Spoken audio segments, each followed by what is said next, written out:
सो अपन कुछ और क्वेश्चंस करेंगे, राइट।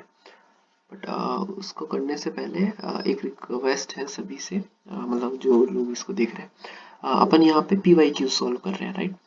सो उसमें क्या है कि मेरा बेसिक अजम्पशन ये लेके चल रहा हूँ कि आप इसकी प्रोबेबिलिटी की जो थ्योरी है, मतलब आप प्रोबेबिलिटीज के जो कॉन्सेप्ट है वो आपको पता है और फॉर्मूलेज भी आपको पता है, राइट।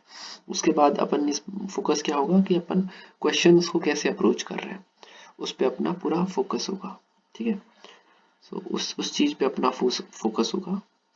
बाकी अगर आपको उससे नहीं पता है तो आप पहले इसके प्रोबेबिलिटीज के कॉन्सेप्ट एक बार क्लियर कर लें, थ्योरी पढ़ लें, उसके बाद आप इस क्वेश्चन पे आए, राइट, ठीक है। क्वेश्चन स्टार्ट करते हैं आप। The standard normal probability function can be approximated as, एक फंक्शन के थ्रू अप्रोक्सीमेटेड की जा सकती है। एक इन्होंने पीडीएफ का फंक्शन दे दिया स्टैंडर्ड नॉर्मल डिस्ट्रीब्यूशन का, ठीक है। एक्सएन क्या है, स्टैंडर्ड नॉर्मल डेविएट है। If mean and variate standard deviation of annual precipitation are 102 centimetre and 22 centimetre. तो इन्होंने गिवन क्या दे दिया, इन्होंने दे दिया म्यू दे दिया आपको, वो दे दिया 102 सेंटीमीटर, और सिग्मा दे दिया आपको 27 सेंटीमीटर, ठीक है। दो चीजें इन्होंने आपको दे दी है यहाँ पे, ठीक है। इसके बाद क्या पूछ रहा है ये, the probability that the annual precipitation will be in between 90 centimeter to 102 centimetre, right. So 102 centimetre और 90 सेंटीमीटर के बीच में प्रेसिपिटेशन लाई करना चाहिए। सो द रिक्वायर्ड प्रोबेबिलिटी क्या हो गई, ये क्या मांग रहा है, ये x मांग रहा है 90 से 120 के बीच में, 90 से 102 के बीच में, ठीक है। ये इसके बीच में मांग रहा है प्रोबेबिलिटी, राइट। सो ये क्या होता है, ये अपना हो गया आपका probability of 90 minus 102 upon standard deviation 27। अगर इसको अपन standard normal probability standard distribution के टर्म में लिखेंगे, ये हो गया 90 माइनस 102, ये हो गया आपका x, और ये लाई करेगा आपका 102 माइनस 102 अपॉन में 27, ठीक है। ये इस प्रोबेबिलिटी निकालनी है। इसको सॉल्व करोगे तो ये आ गया आपका 0.44544, और ये आएगा आपका x जीरो तक, इसके बीच में प्रोबेबिलिटी लाई करनी चाहिए। ये किसके इक्वल होगी, ये हो गया आपका स्टैंडर्ड नॉर्मल डिस्ट्रीब्यूशन का कर्व, जो कि लाई करेगा यहाँ से, ये अगर म्यू है, और 0.44 से x के बीच में, ये माइनस का 0.44 हो गया, माइनस 0.44 हो गया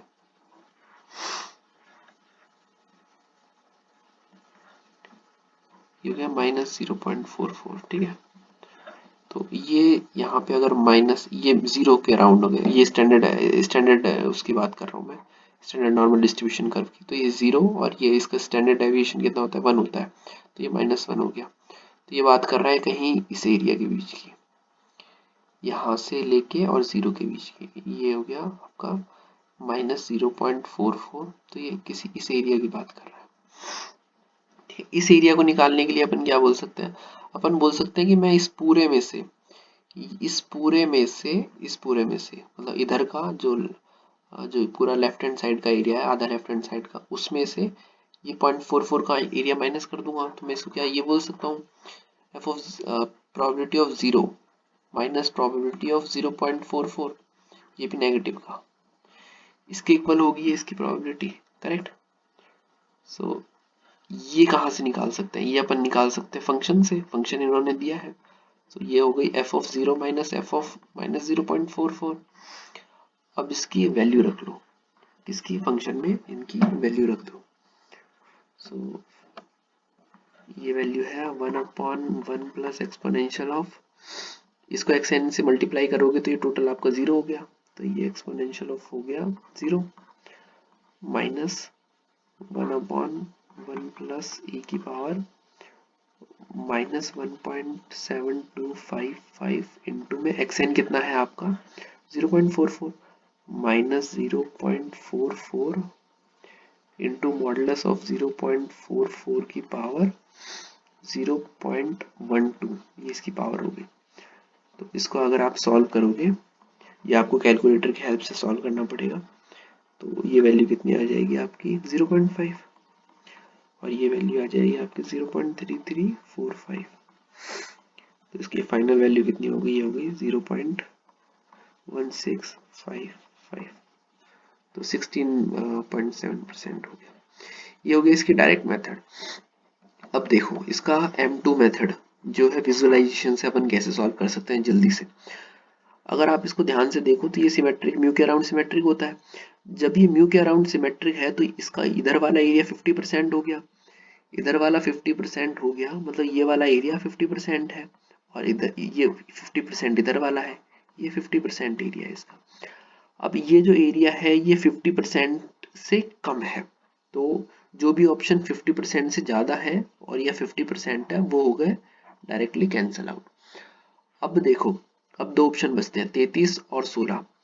अब अपने पास एरिया कितना पता है, अपने को क्या पता है, अपने को पता है कि अगर जो ये नॉर्मल डिस्ट्रीब्यूशन कर्व में म्यू प्लस माइनस सिग्मा, इसके अराउंड जो एरिया होता है ना वो होता है 68%, नियरली 68% होता है। तो म्यू प्लस माइनस सिग्मा मतलब टोटल दोनों के इंक्लूड करके बात कर रहा हूँ मैं। म्यू प्लस माइनस सिग्मा में मतलब -1 से 1 तक का एरिया जो होगा, -1 से 1 तक का एरिया जो होगा ना, यहां से यहां तक का ये पूरा एरिया, ये पूरा एरिया होता है आपका 68%। तो अगर मैं इस वाले की बात करूं तो ये आधा एरिया कितना हो गया मेरा, ये हो जाएगा 68/2, तो 34%। ये 34% हो गया, तो ये 34 से भी कम है क्योंकि ये 0.44 से 0 के बीच में, और ये टोटल जो एरिया है ये 0 से 1 के लिए है 34, तो ये इससे भी कम हो गया। तो ऑप्शन सी भी गलत हो गया। तो करेक्ट आंसर कौन सा हुआ आपका, करेक्ट ऑप्शन हुआ आपका D, option D, option D होगा करेक्ट। ये विजुअलाइजेशन की मेथड से आप इसको सॉल्व कर सकते हैं। ठीक है, नेक्स्ट क्वेश्चन देखो, two coins are simultaneously tossed, the probability of two head simultaneously appear. अगर दो टॉस किए जा रहे हैं तो probability of head equals to probability of tail equals to 1/2। अगर आपको दिया हुआ नहीं है कि वो क्या कहते हैं बायस्ड कॉइन है, बायस्ड है कि नहीं कॉइन, तो अपन ये मान के चलेंगे। अब इन्होंने क्या बोला है, the probability of two heads, so head और हेड आने की प्रोबेबिलिटी कितनी है, इसकी 1/2 होती है प्रोबेबिलिटी, और इसकी भी 1/2 है, तो टोटल प्रोबेबिलिटी कितनी होगी 1/4, विच इज नथिंग बट 0.25। तो इसका आंसर कितना हो गया, इसका आंसर हो गया 0.25। नेक्स्ट देखो, दो कंटेनर है with one containing 4 red ball and 3 green ball. यहाँ पे 4 रेड बॉल है और 3 ग्रीन बॉल है, और ये C1 कंटेनर है मेरा। दूसरा कंटेनर क्या है, 3 ब्लू एंड 4 ग्रीन, 3 ब्लू है मेरे पास और 4 ग्रीन है इसमें। ठीक है, ये C2 कंटेनर। अब क्या बोल रहा है, the probability that one of the ball is red and another is blue. एक रेड चाहिए मेरे को, एक चाहिए मेरे को रेड, एक रेड चाहिए और एक चाहिए मेरे को ब्लू, एक चाहिए मेरे को ब्लू। अब एक रेड और एक ब्लू आने की कंडीशन क्या होगी, देखो मेरे को एक रेड उठानी है। अब इसमें से रेड उठा सकता हूँ, लेकिन इसमें अगर मैं ध्यान से देखूँ तो इसमें तो रेड है ही नहीं मेरे पास। तो मतलब रेड उठाने के लिए मेरे पास सिर्फ ऑप्शन क्या है कि मैं C1 में से रेड उठाऊंगा। रेड कहाँ से आएगी, C1 में से आएगी। और अगर मैं देखूं ब्लू, दूसरी बॉल मुझे चाहिए ब्लू, अब ब्लू तो इसमें है ही नहीं, तो ब्लू उठाने के लिए मेरे पास ऑप्शन क्या है, ये वाला ब्लू आएगा सिर्फ C2 से। ठीक है, तो प्रोबेबिलिटी क्या हो गई कि जो C1 कंटेनर है यहाँ से मेरी रेड बॉल आए, यहाँ से मेरी आए बॉल रेड, C1 कंटेनर में से यहाँ से मेरी रेड बॉल आ रही है, रेड बॉल आ रही है, और C2 कंटेनर से आ रही है मेरी ब्लू बॉल, ये आ रही है मेरी ब्लू बॉल। तो भाई इन दोनों की प्रोबेबिलिटी लिख लो, इन दोनों की प्रोबेबिलिटी लिखी तो वो किसके इक्वल हो गई कि भाई रेड, इस C1 में से रेड निकालो, C1 में से रेड कितनी है 4, टोटल कितनी है 7, तो इसकी हो गई 4/7। और C2 में से ब्लू निकाल लो, C2 में से ब्लू कितनी है 3, और टोटल कितनी है 7, तो ये हो गई 3/7। तो इसकी प्रोबेबिलिटी कितनी आ गई बाय 49। तो c is the correct option. Easy सवाल। नेक्स्ट देखो, in an experiment positive and negative value are equally likely. Equally likely है तो पॉजिटिव वैल्यू की प्रोबेबिलिटी और नेगेटिव वैल्यू की प्रोबेबिलिटी इक्वल होगी और वो होगी 1/2 के। The probability of obtaining at most 1 negative value in 5 try. At most बोला है उसने, मतलब ज्यादा से ज्यादा एक नेगेटिव वैल्यू हो सकती है, एक नेगेटिव वैल्यू हो सकती है ज्यादा से ज्यादा, मतलब या तो 0 नेगेटिव होगा या तो 0 नेगेटिव होगा, या तो 0 नेगेटिव हो सकती है और 5 पॉजिटिव होंगे, या 1 नेगेटिव हो सकती है और 4 पॉजिटिव होंगे। 1 नेगेटिव 4 पॉजिटिव, मतलब ज्यादा से ज्यादा एक नेगेटिव हो सकती है। तो ये दो केसेस बन सकते हैं इसमें। तो वही 5 पोजीशन में से आपको 0 नेगेटिव रखना है, तो उसकी प्रोबेबिलिटी कितनी हो गई 1/2 5, और 5 में से एक नेगेटिव रखना है, तो नेगेटिव की प्रोबेबिलिटी कितनी है 1/2, और इसकी पॉजिटिव आने की कितनी हो गई 1/2 की पावर 4।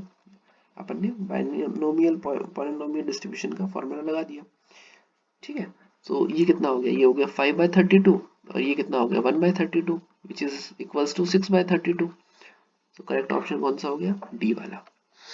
ओके, एटमोस्ट की कंडीशन पे आप ध्यान देना, एटमोस्ट अगर 1 नेगेटिव मांगा है तो ज्यादा से ज्यादा एक नेगेटिव आ सकता है, तो उसकी केस ये भी तो बनता है कि 0 नेगेटिव आ सकते हैं। करेक्ट। ओके, नेक्स्ट देखो, find the value of lambda such that the function fx is a valid pdf function। valid pdf function पूछा है, valid pdf मांग रहा है ये। तो अपने को क्या पता है, अपने को पता है कि एरिया अंडर द कर्व, अपने को पता है कि area of PDF is equals to 1। Correct, अपने को सिर्फ एक चीज पता है, area of PDF is equals to 1, कि ये अगर कर्व है तो ये अगर कर्व है और ये पीडीएफ है, पीडीएफ की फंक्शन है, इक्वेशन ये पीडीएफ की है, तो इसका एरिया किसके इक्वल होगा, इसका एरिया 1 के इक्वल होगा, इसका जो एरिया होगा वो 1 के इक्वल होगा। ठीक है, तो इसका fx और रेंज की दी हुई है, इसने fx की रेंज दी हुई है, सिर्फ एक रेंज दी है 1 से 2 के लिए और दूसरी है अदरवाइज में तो कुछ है ही नहीं, बाकी अदरवाइज है, और ये हो गया x-1 और x-2। तो अपन क्या कर सकते हैं, अपन कर सकते हैं कि पीडीएफ माइनस इनफाइनाइट से इनफाइनाइट, और पीडीएफ क्या है F of X D X equals to 1, इसको सॉल्व, इस इक्वेशन को सॉल्व करना है। तो इक्वेशन क्या बन गई अपनी, ये हो गई 1 से 2 के लिए, और लैम्डा x-1 और x-2, x-1 और x-2 नहीं है, x-1 और 2 x है, x-1 और 2 x, इसको सॉल्व करो जरा। तो ये कितना हो गया, लैम्डा बाहर आ गया और 1 से 2, और ये हो गया -x² plus 3x minus 3x, x minus और माइनस माइनस प्लस हो जाएगा, और ये प्लस 3x हो गया, और ये कितना बचा -2 में बचा। ठीक है, -2 dx। तो ये इसको अगर इंटीग्रेट करोगे तो x³/3 हो गया, लैम्डा मेरा बाहर पड़ा हुआ है, प्लस 3x²/2 हो गया, और -2x हो गया, और 1 से 2 हो गया। तो इसको आप सॉल्व करोगे तो ये कितना हो जाएगा, ये हो जाएगा लैम्डा, और लैम्डा को अगर मैं बाहर रख दूं तो ये हो जाएगा आपका 7/3 माइनस का वो भी, प्लस 9/2 माइनस का 2 इक्वल्स टू 1। तो लैम्डा की वैल्यू आ जाएगी यहाँ से 6। ठीक है, लैम्डा की वैल्यू आ जाएगी 6।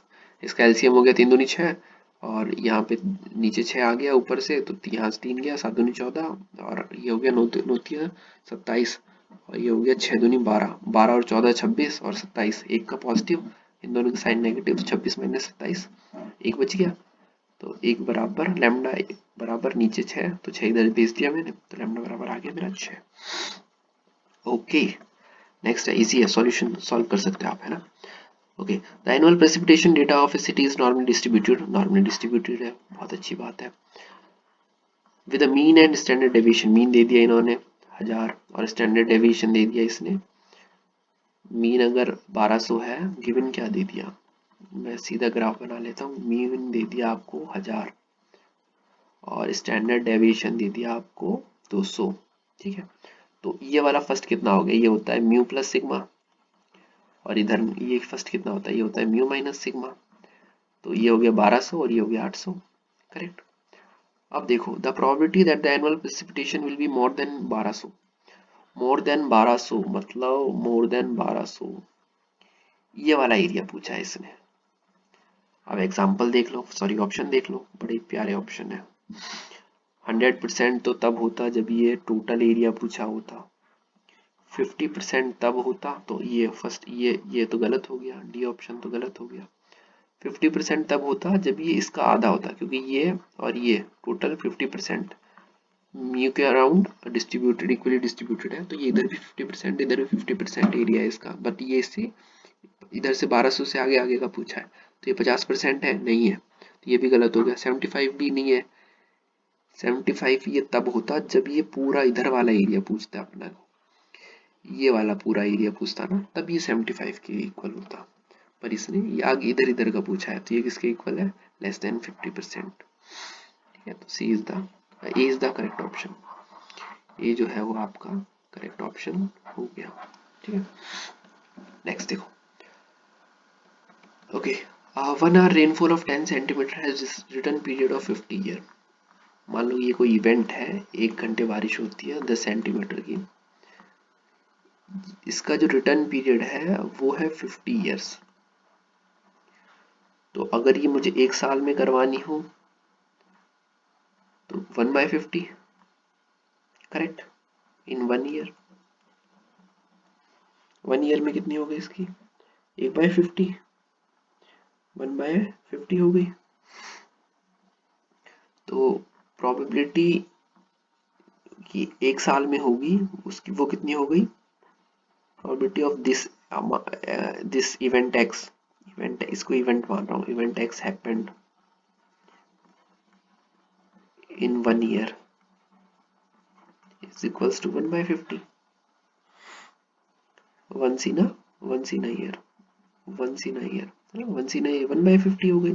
अब इसने क्या बोला है कि भाई लगातार दोनों सालों में होनी चाहिए, मतलब इस साल में भी यही हो, 2012 अभी 24 चल रहा है, तो 2024 में भी हो और 2025 में भी हो, तो उसकी क्या प्रोबेबिलिटी हो गई कि ये हो गई 1/50 इंटू में ये वाली भी सेम हो गई 1/50, तो ये कितना हो गया 1/2500, which is nothing but 0.0004, तो D is the correct option. ठीक है, ओके, नेक्स्ट देखो, अच्छे सवाल है। नेक्स्ट है भाई, the probability density function evaporating E on a day during year in watershed is given by, इससे जो एक पीडीएफ है, मान लो इसे डायरेक्ट देख लेते हैं, ये पीडीएफ का फंक्शन दिया हुआ है इन्होंने, ठीक है। The probability that E lies in between 2 to 4 mm in the watershed is, 2 से 4 mm वाटरशेड होता है पर डे, उसकी क्या प्रोबेबिलिटी है। अब देखो ये क्या है, पीडीएफ का फंक्शन है, तो अपने को क्या पता है कि area of PDF is equivalent to required probability. ठीक है, रिक्वायर्ड प्रोबेबिलिटी। अब एरिया कहाँ से कहाँ पूछा है, ये मगर मेरी कर्व है और ये अगर 0 से ई के लिए डिफाइन है, 0 से 5 के लिए डिफाइन है, ई के लिए नहीं, 0 से 5 के लिए डिफाइन है, तो मुझे किससे पूछा है, 2 से 4 के बीच लिए पूछा है इसने, 2 से 4 इसके बीच में पूछा है, तो मैं जो कर्व को इंटीग्रेट करूंगा वो मैं 2 से 4 के लिए इंटीग्रेट करूंगा, और यूज कौन सी करूंगा, यही वाली यूज करूंगा, क्योंकि बाकी तो अदरवाइज 0 है। 1/5 dx p इवेंट x मान लेता हूं मैं इसको, ठीक है। तो ये किसके इक्वल हो गया, 1/5x, और x की वैल्यू है 2 से 4, तो ये किसके इक्वल, 4 दूनी तो 2/5 दिया गया 0.4। ठीक है, ठीक है, बोलो भाई, बोलो ना। नेक्स्ट देखो, ये अच्छा सवाल है। Traffic officer imposes an average 5 number of penalties, एक ट्रैफिक ऑफिसर है, ये मान लो कोई ट्रैफिक ऑफिसर है, ये तो कैसे बनेगा, ये ट्रैफिक ऑफिसर है, ठीक है।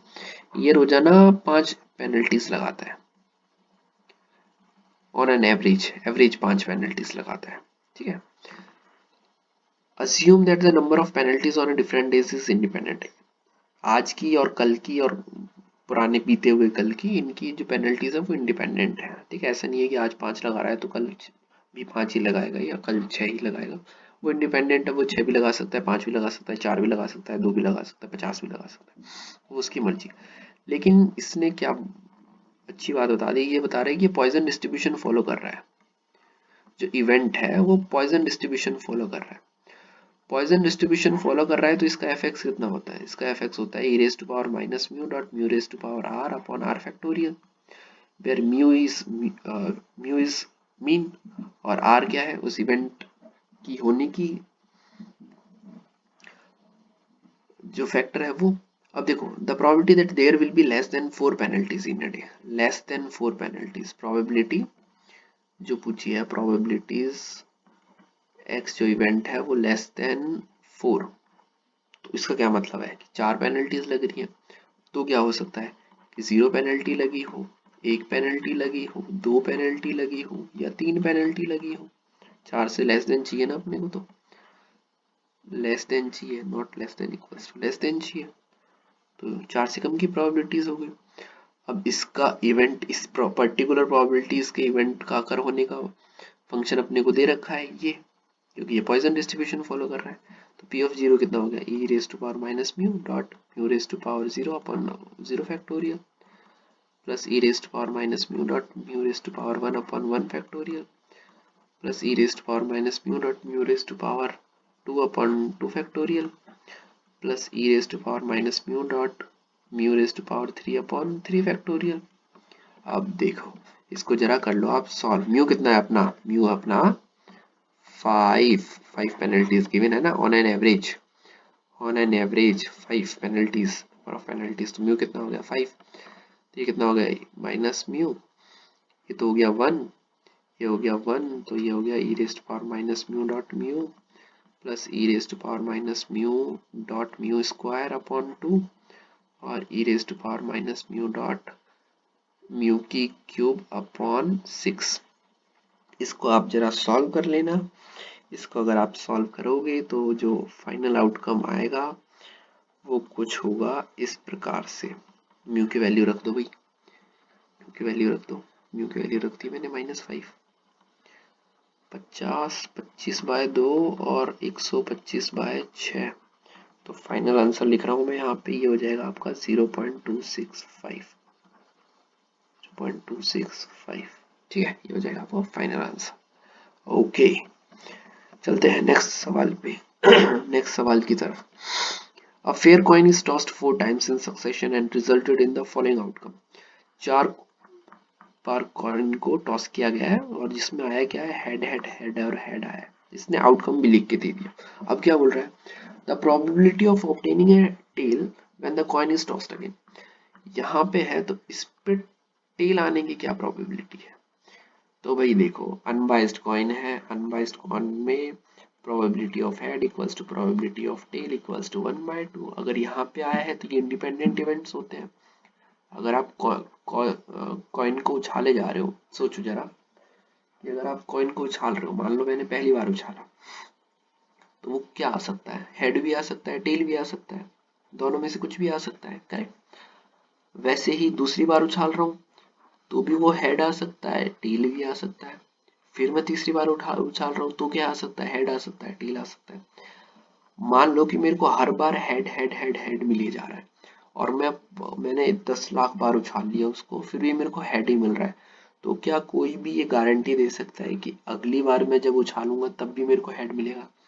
नहीं दे सकता, क्योंकि अगर वो अनबाइस्ड कॉइन है तो इट जस्ट अ लक कि आपको 10 लाख बार भी वो सिर्फ हेड ही मिला है, इट जस्ट अ लक और यू कैन से कि वो एक पर्टिकुलर इवेंट के होने की प्रोबेबिलिटीज हो रही है वो वहां पे, है ना।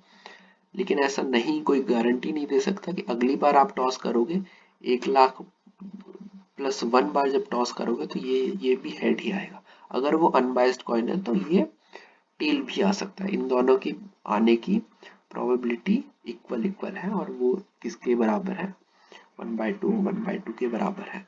तो ये हो गया आपका बाय इंट्यूटिव कि भाई एक्सप्लेनेशन से आपको समझ में आना चाहिए कि ये इंडिपेंडेंट इवेंट्स है, तो वहाँ पे जो नया होगा टेल आने का प्रोबेबिलिटी वो 1/2 के इक्वल ही होगा। अब देखते हैं इसका मेथड 2। ये हो गया मेथड 1। अब देखो इसका मेथड 2। मेथड 2 कैसे है कि भाई गिवन है, गिवन क्या है कि मेरा 4 बार हेड आ चुका है और पूछ क्या रहा है, गिवन क्या है मेरा 4 बार हेड आ चुका है, पूछ क्या रहा है मेरा प्रोबेबिलिटी, पूछ क्या रहा है मेरे से कि प्रोबेबिलिटी ऑफ किसकी, हेड हेड हेड हेड और टेल आने की, और गिवन क्या है कि 4 बार हेड आया है। ये करंट सिनेरियो है। अब देखो ये 4 बार हेड आया है, तो probability of head head head head और टेल, ठीक है, इसकी प्रोबेबिलिटी कितनी हो गई, ये हो गई 1/2⁵, करेक्ट।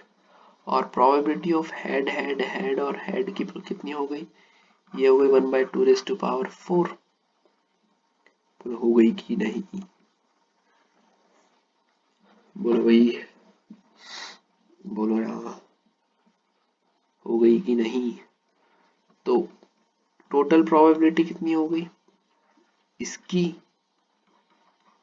प्रोबेबिलिटी अपॉन इसकी प्रोबेबिलिटी, तो वो कितनी हो गई, कितना बचा, 1/2⁴ से तो 4 कैंसिल आउट हो जाएगा, तो बचा कितना, 1/2 बचा, ठीक है। तो इसका आंसर आ जाएगा 1/2। ओके नेक्स्ट देखो, if x is a continuous real valued random variable defined over the interval and its occurrence is defined by the density function as given as below, फिर a and b are the statistical attribute of the random variable x, the value of the integral पूछिए। अगर आप इस सवाल को देख के डर गए हो तो आपको डरना भी चाहिए, क्योंकि अगर आप इस इंटीग्रेशन को सॉल्व करने जाओगे तो आपका आधा गेट का पेपर का समय हो जाएगा, ठीक है। लेकिन ये आपसे इंटीग्रल सॉल्व होगा या नहीं मुझे नहीं पता, ये आपकी प्रैक्टिस पे डिपेंड करता है, करेक्ट। सो इसका बेस्ट मेथड क्या है, इसका बेस्ट मेथड है कि इस फंक्शन को देखो जरा, ये आपको क्या फंक्शन सिमिलर लग रहा है, किस फंक्शन के सिमिलर लग रहा है प्रोबेबिलिटी में, ये गॉसियन रैंडम वेरिएबल के फंक्शंस के सिमिलर लग रहा है ना, इस फंक्शन के सिमिलर लग रहा है ना। उसका फंक्शन क्या होता है f(x), उसका फंक्शन f(x) क्या होता है, इसका फंक्शन f(x) होता है 1/√2π सिग्मा, सिग्मा बाहर है इससे, है ना, e⁻⁻1/2 x minus mu upon sigma का होल स्क्वायर, करेक्ट। ये होता है इसका फॉर्मूला। इस फॉर्मूले को देखो और इन्होंने जो फॉर्मूला दिया है इसका गिवन, गिवन है जो उसका देखो, गिवन क्या है, गिवन फॉर्मूला, इसको gx, इसको मैं gx मान लेता हूँ, इसको मैंने gx मान लिया, और fx क्या गिवन है, ये गिवन है 1/√2π into b e⁻⁻1/2 x minus a upon b की स्क्वायर, ठीक है। अगर आप ध्यान से देखो तो क्या म्यू इसके इक्वल है और ये बी इसके इक्वल है, तो मतलब mu is equals to A, mu is equals to A and sigma is equals to B, B is equals to sigma, क्या ये है। तो बाय, अगर मैं इसका नॉर्मल डिस्ट्रीब्यूशन का कर्व बना लूं जो कि होता है म्यू के अराउंड सिमेट्रिक, और उसमें मैं देखूं ये ए क्या है, म्यू विच इज ए, तो ये मुझे माइनस इनफाइनाइट से ए तक का ये वाला एरिया पूछ रहा है, तो ये वाला एरिया किसके इक्वल होता है, ये वाला एरिया होता है 0.5 के equal, so B is the correct option. Okay, otherwise आप इसको इंटीग्रेट करके भी ड्राइव कर सकते हैं, लेकिन उससे कुछ फायदा होगा नहीं टाइम वेस्ट के अलावा। ओके नेक्स्ट देखो, an observer count 240 vehicle per hour. ये कोई रोड है मान लो, है ना, ये कोई रोड है, इस पे गाड़ियां चल रही हैं, गाड़ियां चल रही हैं, ये गाड़ियां चल रही हैं, ये और बड़ी गाड़ी ये भी चल रही है ना, और यहाँ पे एक बंदा खड़ा होके इसको देखे जा रहा है, देखे जा रहा है, ऑब्जर्व कर रहा है। वो ऑब्जर्व कर रहा है कि उसने ऑब्जर्व किया कि इस पर्टिकुलर हाईवे पे, इस पर्टिकुलर हाईवे से 1 घंटे में 240 गाड़ियां चली गई हैं, 240 व्हीकल निकले हैं इसमें, 1 घंटे में 240 व्हीकल निकले एक पर्टिकुलर लोकेशन, हाईवे बोल दिया उसने, ठीक है। Assume that the vehicle arrival at the location is Poisson distributed. अब उसने बोल दिया कि इस इवेंट के अगर होने का जो प्रोबेबिलिटी है वो पॉइजन डिस्ट्रीब्यूटेड है, वो पॉइजन डिस्ट्रीब्यूटेड है, पॉइजन डिस्ट्रीब्यूटेड है। चलो नई इन्फॉर्मेशन पता चल गई, 2 इन्फॉर्मेशन पता चल गई। अब देखो आगे बोल रहा है the probability of having one vehicle arriving over a 30 second time interval. 30 second में एक व्हीकल आने की क्या प्रोबेबिलिटी है? अच्छा सवाल है। सोचो सोचो, आप रोड पे बैठ के ऐसे काम कर रहे हो तो क्या होगा। अब देखो 1 घंटे में 204 व्हीकल आ रहे हैं, तो इसको अगर आप मिनटों में तोड़ोगे, सेकंडों में, तो 240 बाय 60 इंटू 60, इतना व्हीकल अपॉन इतना सेकंड, कि भाई 3600 सेकंड में कितने व्हीकल निकलेंगे, गुजरेंगे, तो देख लो जरा। ये हो गया 6 चौक 40, ये हो गया 6 चौक 40, और ये हो गया 2/30, तो 2 व्हीकल 30 सेकंड में निकल रहा है, हर 30 सेकंड में 2 व्हीकल निकल रहे हैं। तो हर 30 सेकंड में 2 व्हीकल निकल रहे हैं, मतलब मीन कितना हो गया अपना 2, मीन कितना हो गया अपना 2, average on an average 2 vehicle निकल रहे हैं 3 सेकंड में। तो इसमें 30 सेकंड के इंटरवल की बात हो रही है, तो 2 व्हीकल निकल रहे हैं, लेकिन अपने को प्रोबेबिलिटी कितने की चाहिए, अपने को चाहिए 1 व्हीकल की। तो probability of 1 vehicle x equals to probability x equals to 1 की चाहिए अपने को। तो देख लो जरा भाई, पॉइजन डिस्ट्रीब्यूशन की इक्वेशन क्या होती है, e raise to power minus mu dot mu raise to power r upon r factorial. इसमें वैल्यू पुट कर दो, e raise to power -2 dot 2 raise to power 1 upon 1 factorial. तो ये आ गया 2 e रेज़ टू पावर -2। इसको अगर आप solve करोगे तो आपका वैल्यू आ जाएगा 0.27 is your final answer. Okay, okay. Next देखो, consider the following probability mass function. इस बार इन्होंने पीएमएफ दिया हुआ है। पीएमएफ होता है डिस्क्रीट वैल्यूज के लिए और पीडीएफ होता है कॉन्टिन्यूस वैल्यूज के लिए। This is the only difference, बाकी दोनों की प्रॉपर्टीज सेम होती है। ऑफ रैंडम वेरिएबल एक्स, तो पी एक्स इन्होंने दे दिया, इफ क्यू की वैल्यू इन्होंने दे दी, तो वेरिएंस ऑफ एक्स पूछा है इसने। अब वेरिएंस ऑफ एक्स का फॉर्मूला होता है expectation of x square minus expectation of x का होल स्क्वायर, ये इसकी वैल्यू के इक्वल होता है। अब अपने को ये दे रखा है, तो अपन इसका एक टेबल बना लेते हैं। टेबल बना लिया किसके लिए, x इक्वल्स टू 0 के लिए और x इक्वल्स टू 1 के लिए। अदरवाइज 0 है ही, तो अदरवाइज को अपने कोई फर्क नहीं पड़ता। तो इसकी प्रोबेबिलिटी ऑफ x कितनी होगी, 0 पे कितना है q, q की वैल्यू कितनी है 0.4, 1 पे कितनी है 1 माइनस q, तो q की वैल्यू कितनी है 0.4, तो इसमें पुट करोगे तो ये हो जाएगी 0.6। ओके, अब निकाल लो आप expectation of x which is nothing but summation of x dot p of x। तो x की वैल्यूज कितनी है, x की वैल्यूज है मेरी 0 into 0.4 plus 1 into 0.6 which is nothing but 0.6, और एक्सपेक्टेशन ऑफ एक्स स्क्वायर कितना होता है, ये होता है summation of x square into P of x which is nothing but 0 का स्क्वायर इंटू 0.4 प्लस 1 का square into 0.6 which is nothing but 0.6। Okay, अपने को पता चल गया। अब वेरिएंस ऑफ एक्स क्या होता है, अपन ने ऊपर लिखा था this minus expectation of x का whole square which is nothing but 0.6 into 0.6 का होल स्क्वायर, यहाँ पे आएगा माइनस ये, तो ये हो गया 0.6 minus 0.36 which is nothing but 0.24, तो इसकी वैल्यू आ गई 0.24। ओके, अपने को पता चल गया। नेक्स्ट देखो, अच्छे सवाल है।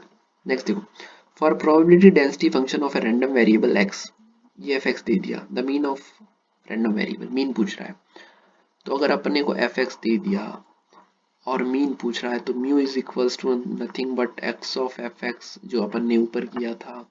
ई देखो, ये जो किया था, ये क्या किया था, this is mu, this is equals to mu, और ये क्या है, summation of X dot P है।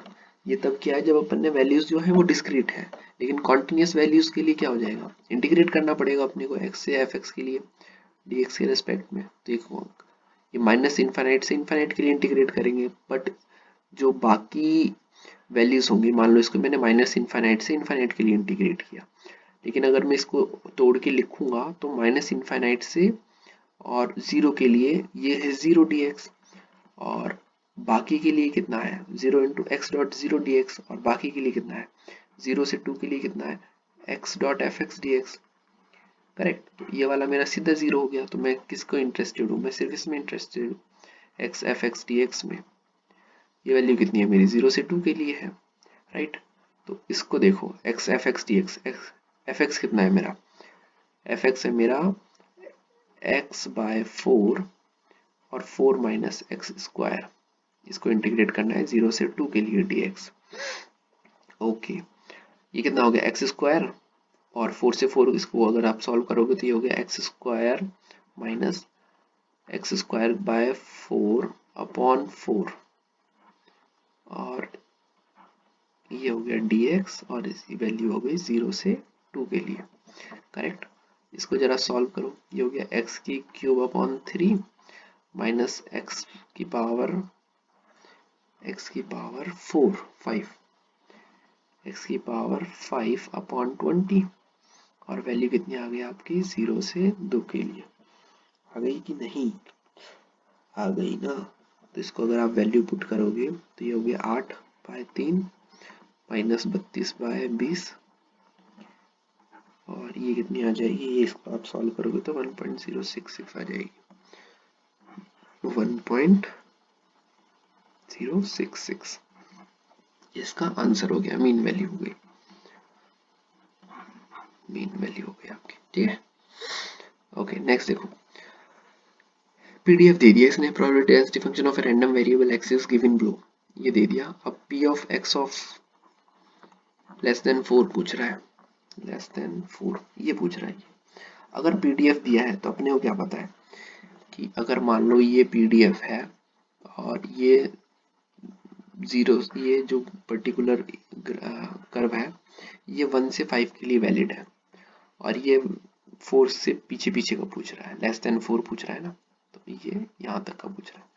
तो इसको सॉल्व करने के लिए क्या करेंगे, this is equal to area below one two four, तो ये कितना हो गया, वन टू फोर और 0.25 dx।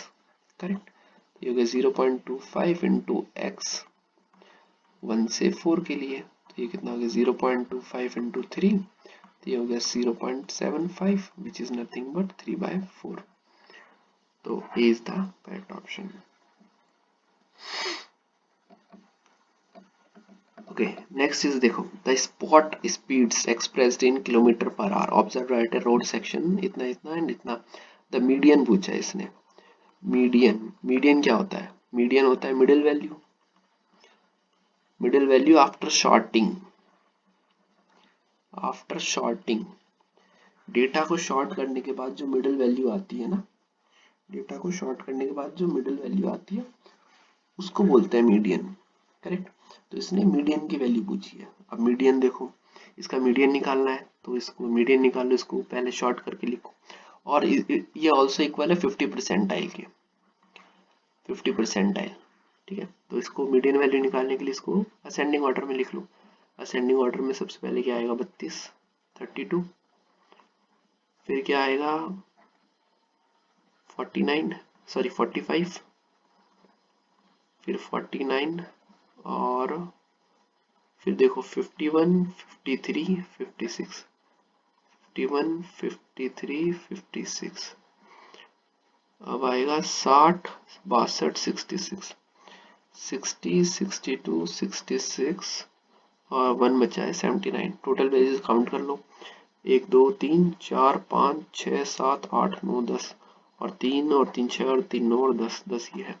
अब मीडियन कौन सा हो गया इनकी, 1 2 3 4 5, पांचवा और ये छठा, ये हो गई मिडिल वैल्यूज। मिडिल वैल्यूज हो गई। अब मिडिल वैल्यू तो एक होनी चाहिए, यहाँ पे आ गई 2, दिस इज हो गया आउट ऑफ सिलेबस। लेकिन आउट ऑफ सिलेबस नहीं है, अगर 2 मिडिल वैल्यूज आ जाती हैं तो आपको क्या करना है, आपको लेना है उनका एवरेज। 53 + 56 बाय 2, ये हो जाएगा आपका मीडियन के इक्वल। तो ये कितना हो गया 109/2 और ये कितना हो गया 54.5। This is equals to median. ठीक है, okay okay, we are approaching to next question. This is interesting question, check it out. X and Y are two random independent events. X और Y जो है वो independent event है, independent spelling गलत है, देख लेना। इंडिपेंडेंट इवेंट्स है, तो इंडिपेंडेंट इवेंट है तो P X of X intersection P of Y is nothing but P of X dot P of Y, correct. अब देखो it is non that the P of X is equals to 0.4, ये अपने को दे दिया 0.4, तो इसका नेगेशन कितना हो जाएगा, P of X बार कितना हो जाएगा 0.6, क्योंकि ये होता है 1 माइनस टोटल 1 होता है, तो इसका नेगेशन हो गया 0.6। ये कोई काम का नहीं है। अब देखो x यूनियन y का इंटरसेक्शन y कॉम्प्लीमेंट, या ये y कॉम्प्लीमेंट हो गया, x union y complement is equals to 0.7। Which one of the following is the value of p, और अपने को क्या पूछ लिया इसने, अपने से वैल्यू पूछ ली इसने x यूनियन y की, ये वैल्यू पूछ ली इसने। अब अपने को इसको सॉल्व कर लो, इस इक्वेशन को, इसको उठा लो। इसको अगर मैं उठा लिया तो ये, इसको मैंने उठा लिया तो यूनियन y बार ये किसके इक्वल होती है, P of X plus P of intersection P of complement of y minus P of X dot P of y complement. ऐसा अपन इसलिए लिख सकते हैं क्योंकि इंडिपेंडेंट इवेंट्स है, इंडिपेंडेंट इवेंट में कॉम्प्लीमेंट भी उसका इक्वल होता है, सॉरी कॉम्प्लीमेंट को भी आप इसके इक्वल लिख सकते हैं, करेक्ट। अब देखो y के कॉम्प्लीमेंट को मैंने P ऑफ y के कॉम्प्लीमेंट को मैंने मान लिया, इसकी वैल्यू मैंने मान ली, क्योंकि मुझे इसकी वैल्यू अभी तक पता नहीं है, तो इसको मैंने x के इक्वल मान लिया। ये वैल्यू इसके इक्वल है, ये 0.7 के इक्वल है, ये वैल्यू 0.4 के इक्वल है, ये वैल्यू मैंने x मान ली और ये 0.4 हो गया और ये x हो गया, तो ये इधर से गया तो 0.3 आ गया और ये 0.6 आ गया x, और x की वैल्यू आ गई मेरे पास 3/6 इक्वल्स टू 1/2। तो प्रोबेबिलिटी ऑफ x कितनी आ गई मेरे पास, प्रोबेबिलिटी ऑफ y कॉम्प्लीमेंट कितना आ गया मेरे पास 1/2, x इसके इक्वल है y कॉम्प्लीमेंट के, तो प्रोबेबिलिटी ऑफ y कॉम्प्लीमेंट आ गया मेरा 1/2 और प्रोबेबिलिटी ऑफ y कितना आ गया 1/2, क्योंकि दोनों होती है, टोटल प्रोबेबिलिटी कितनी होती है 1, तो उसमें से माइनस कर दिया। अब इसने क्या पूछा है, probability of x union y पूछा है इसने। So probability of x union y is nothing but probability of x plus probability of y minus probability of x dot probability of y। क्योंकि ऐसा मैंने कैसे लिख दिया, ऐसा मैंने इसलिए लिख दिया क्योंकि probability of x intersection y is nothing but probability of x dot probability of y इसके इक्वल होता है।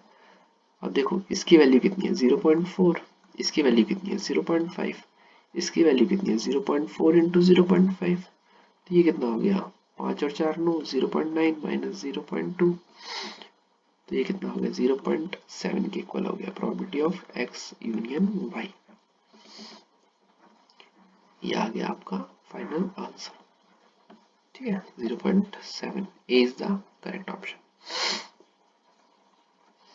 ओके नेक्स्ट सवाल देखो, fx and gx are two probability density function, fx और gx हैं जो, ये दो प्रोबेबिलिटी डेंसिटी फंक्शन दिए हुए, which of the following statement is true, mean of fx and gx are same. देखो मीन की बात हो रही है, अब इसमें देखो अपने को क्या पता है, मीन किसी पीडीएफ का क्या किसके इक्वल होता है, ये होता है x dot F of X dot D x.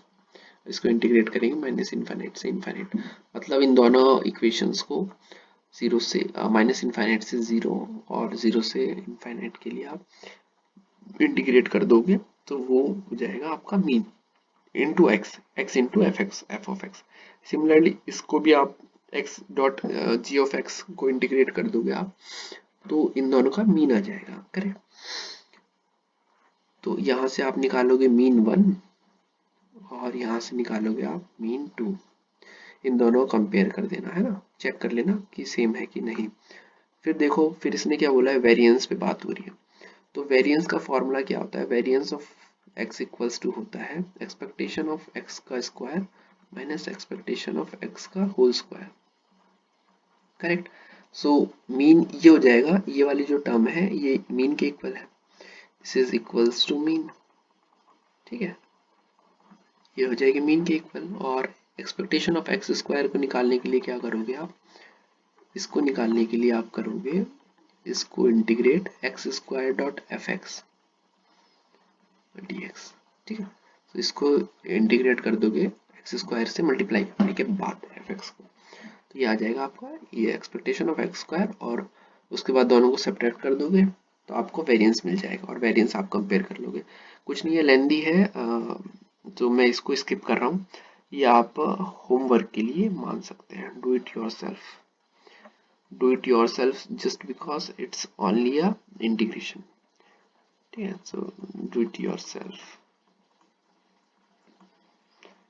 ये वाला पर्टिकुलर क्वेश्चन आपको करना है ना। इसका आंसर मैं बता देता हूँ, इसका आंसर क्या होगा। इसका आंसर होगा आपका, सॉरी एक मिनट में बताता हूँ इसका आंसर क्या होगा, मुझे चेक करना पड़ेगा इसका आंसर क्या होगा, जस्ट गिव मी 1 मिनट।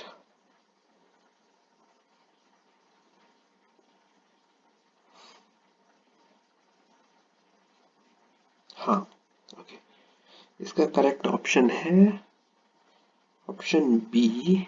सो ऑप्शन बी कौन सा है, यहाँ से ओके, इसका आंसर आ जाएगा, इसका जो एक्सपेक्टेशन ऑफ एक्स आएगा,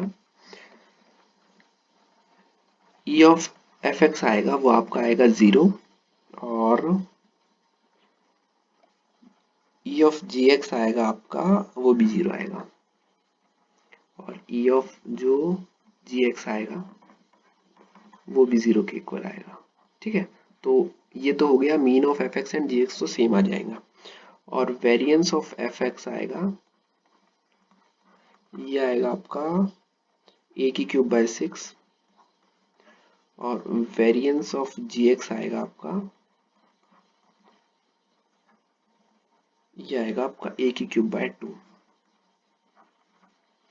ठीक है। तो मीन सेम होगा but variance are different, mean of F X and G X are same but variance of X are, so B इसका करेक्ट ऑप्शन होगा, ठीक है।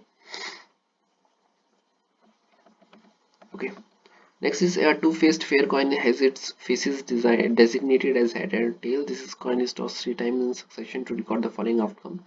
3 बार टॉस किया गया है तो हेड हेड और हेड आया। If the coin is tossed one more time, ये एक बार और टॉस किया जा रहा है, the probability of obtaining head, again यहाँ भी हेड आना चाहिए, यहाँ भी क्या आना चाहिए, यहाँ भी आपका हेड आना चाहिए। उसकी क्या प्रोबेबिलिटी है, given that the previous realization of head and head, ये है प्रीवियस रियलाइजेशन, है ना, प्रीवियस रियलाइजेशन ये है, और ये बोल रहा है यहाँ पे हेड आने का है। तो देखो भाई फेयर कॉइन है तो ये इंडिपेंडेंट इवेंट्स है, तो इसकी भी प्रोबेबिलिटी हो गई 1/2। इंट्यूटिव है, अपने ऊपर क्वेश्चन को सॉल्व किया है, तो similar same to same question है ये भी, इसको आप भी सेम मेथड से सॉल्व कर सकते हैं, सेम एग्जैक्ट सेम क्वेश्चन है ना। तो इसको भी मैं स्किप कर रहा हूँ। ओके, नेक्स्ट देखो, the number of parameter in the univariate exponential and Gaussian distribution.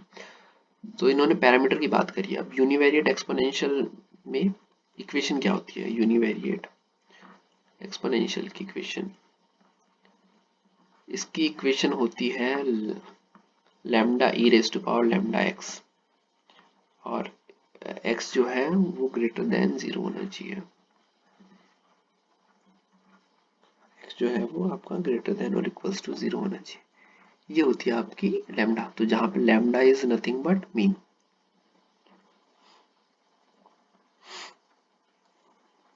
यहाँ पे तो ये क्या हो गया, पैरामीटर हो गया।